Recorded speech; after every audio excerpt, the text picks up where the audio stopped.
And some of Hollywood's biggest stars call her an inspiration. Next at 4, she talks to George Pannacchio about her battle with cancer and how she's sparking courage in other patients facing a frightening diagnosis.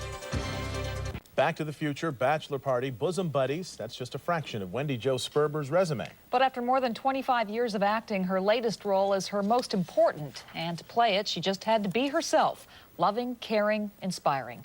George Pannacchio is here to explain. George? Thank you. Every once in a while, you meet someone in this world and you just think, wow, what an amazing person.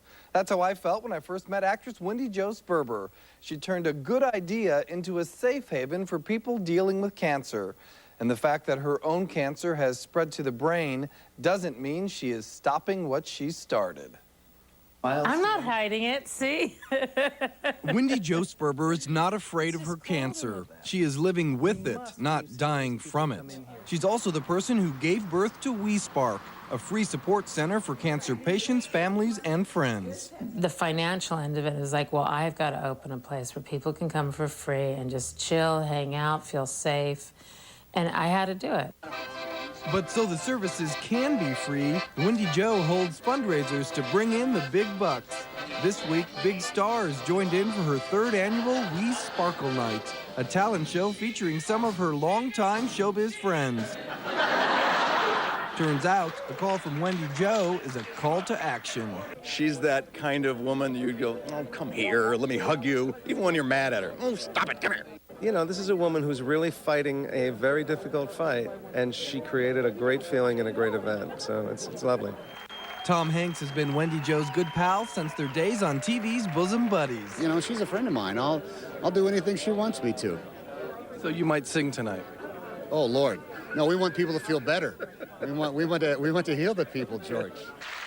The night full of magic and surprise. This year's theme, a bit of a vaudeville circus, but it's the greatest show on earth for the people it helps at WeSpark. I've had 3 cancers, so I got WeSpark from that. It's just a place you could go to when you're not feeling good and cheers you up and stuff. It's just like a little family. It's nice. Wendy Jo was diagnosed with breast cancer 7 years ago. She thought she was cured, but it eventually went to her bones, and now to her brain.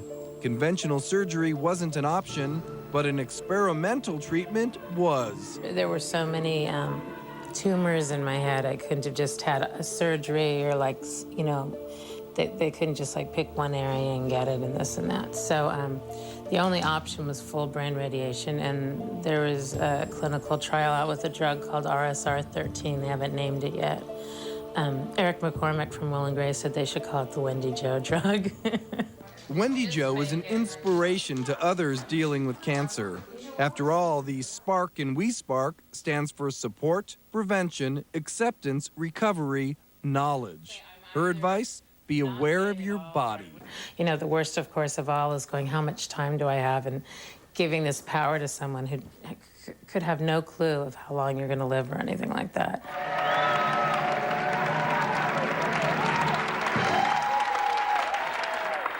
I just like to keep going. Wendy Jo says there is interest in opening other WeSparks, but that takes money, maybe even the donation of a facility, before that next dream can come true.